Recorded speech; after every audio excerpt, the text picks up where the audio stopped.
Welcome to Indai's Japanese Kanji. Kanji for today.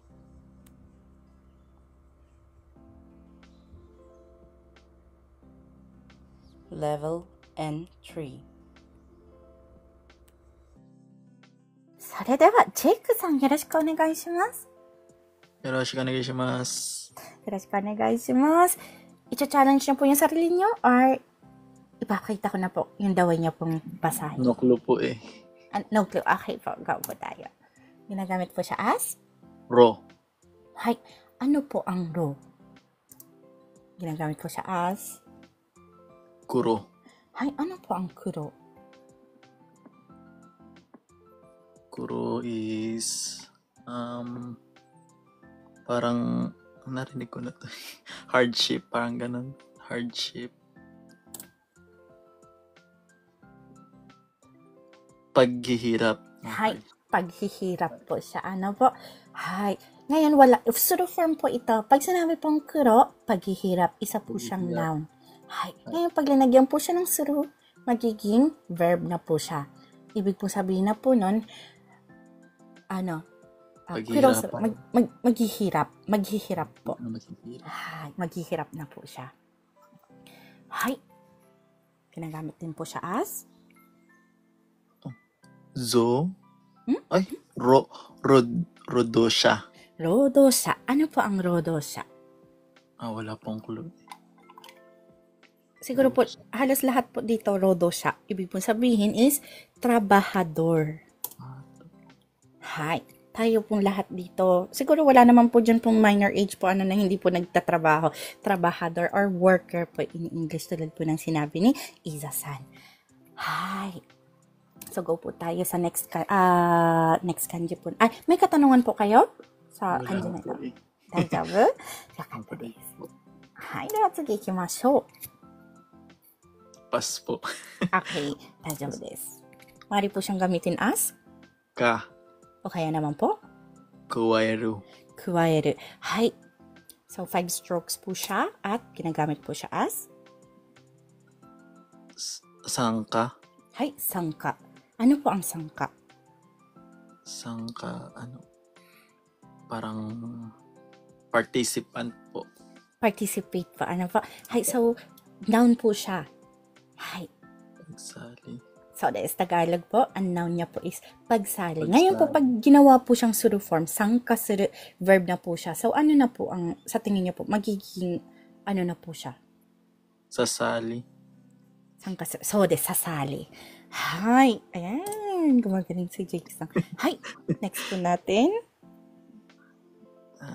Kuwaeru. Hay. Ano po ang kuwaeru? Di ko po alam eh. Meron po siyang noun at verb. Kapag noun, ano po siya? Dagdag. Hay. Pag verb po siya? Idagdag. So, des. Kuwaeru. 例えばね、ジェイクさんの勉強する、本にN2 の本を加える。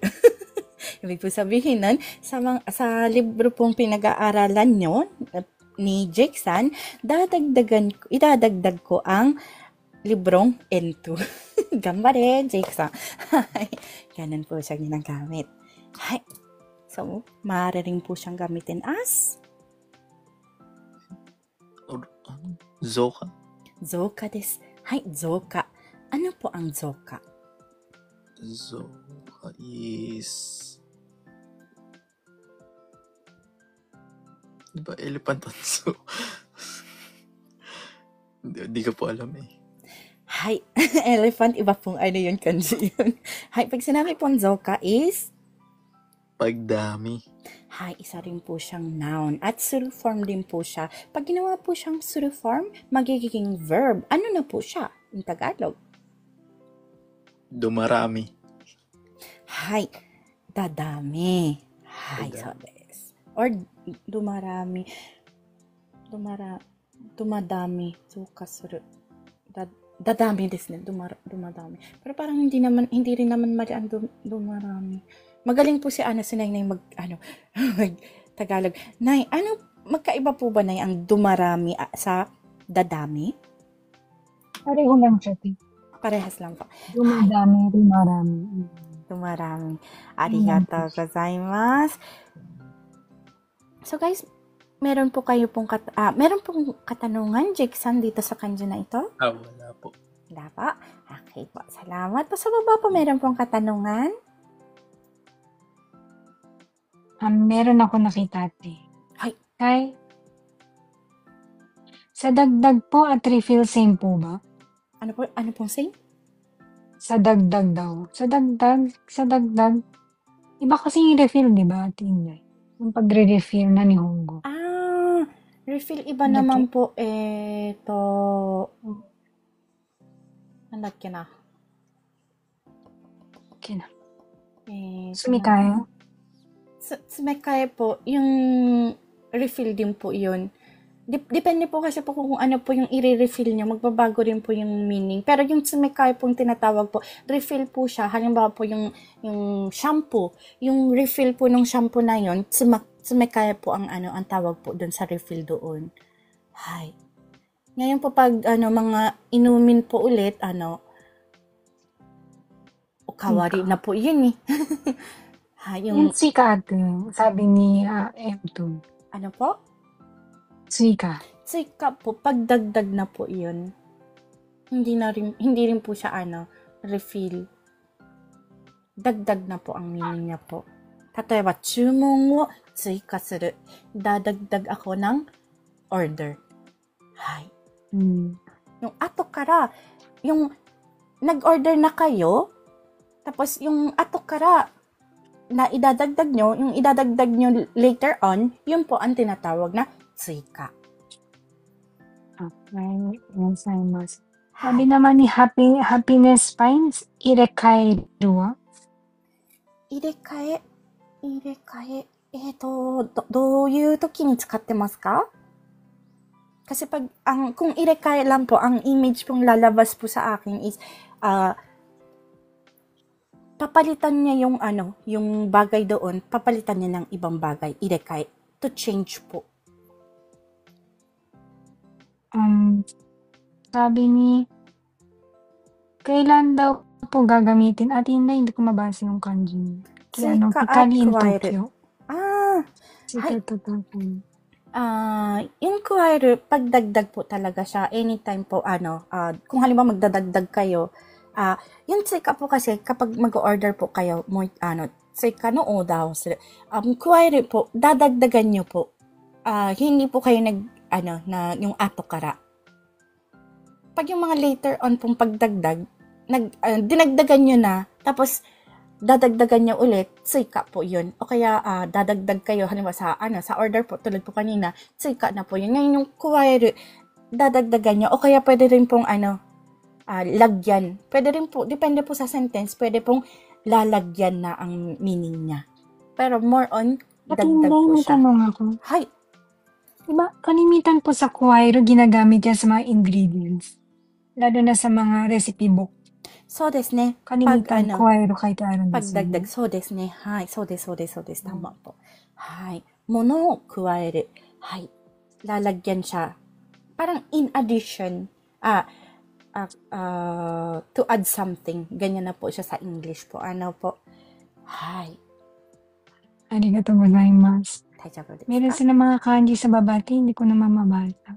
Yung kiyama, M2, hindi ko mabasa yung kanji. Hoju suru, dadagdagan po yung halimbawa, meron po kayong inumin, at tapos medyo nagkonti na lang po siya, dadagdagan nyo po siya. O kaya naman po, naubos nyo po, lalagyan nyo po siya ulit.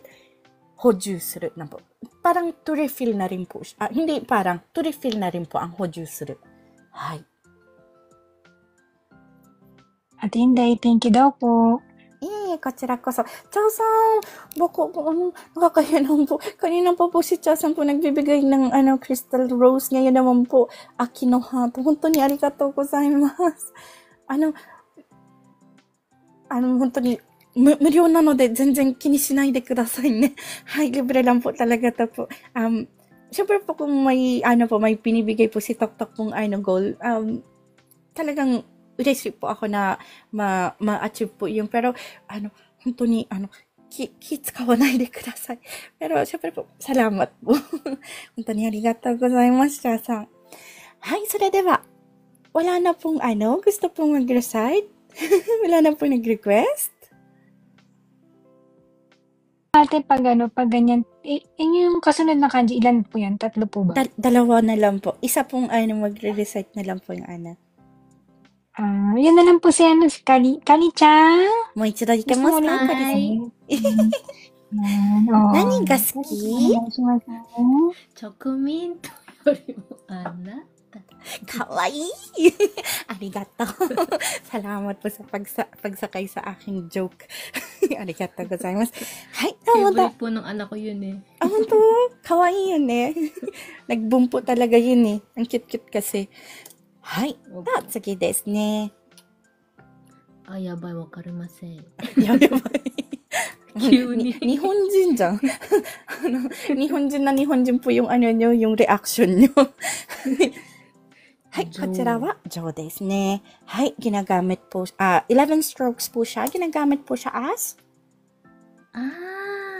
情報、information. So, this 情報 means information. Information. O kaya naman po sa English, yung tulad po sinabi po ni Kari-san, information. はい、では次行きましょう。表情。はい、表情。announcement, announcing the information. Yung kanji lang po yung pinagbabasihan ko. そうですね。reaction po siya. Reaction ng muka. Hi. Expression. Face expression po ba ang tawag po nun? So, des. Reaction ng muka. Entre parentheses po. Ano po? Hi. At maaari rin po siyang gamitin as? 事情。はい。事情。Sitwasyon. O kaya naman po. Status. 事情。Dahilan. Kalagayan. Situation tulad po ng nabanggit nyo. Kalagayan. At pangyayari pa. Hi. Hi. For example po, kanina may dumating po ng police po. For example po, may ginawa ako kunyari pong something wrong. Tapos nagdadahilan ako po. Keisatsu no kata ni jijo hanasu. Ibig po sabihin, sasabihin ko po yung dahilan sa mga police. Ano po? Ay. Meron po kayong katanungan dito po. Ay, meron pa po siyang isa pang kanji. Ay, meron pa isa. Kanjo. Ano naman po? Feelings. Tumpak po. Pakiramdam. Sa Tagalog po. Pakiramdam. Damdamin. Hi. Damdamin at feeling in English po. Hi. So, dito po sa kanji po na ito, meron po kayong katanungan? 大丈夫です。ありがとうございます。ありがとうございます。はい。Ito naman po. Last na po natin na kanji today. はい。temporary か半。そうです。半。Ginagamit po siya as? 反対。はい。Hantay. Ano po ang hantay? Opposite. So, des opposite. O kaya sa Tagalog po is? Baliktad.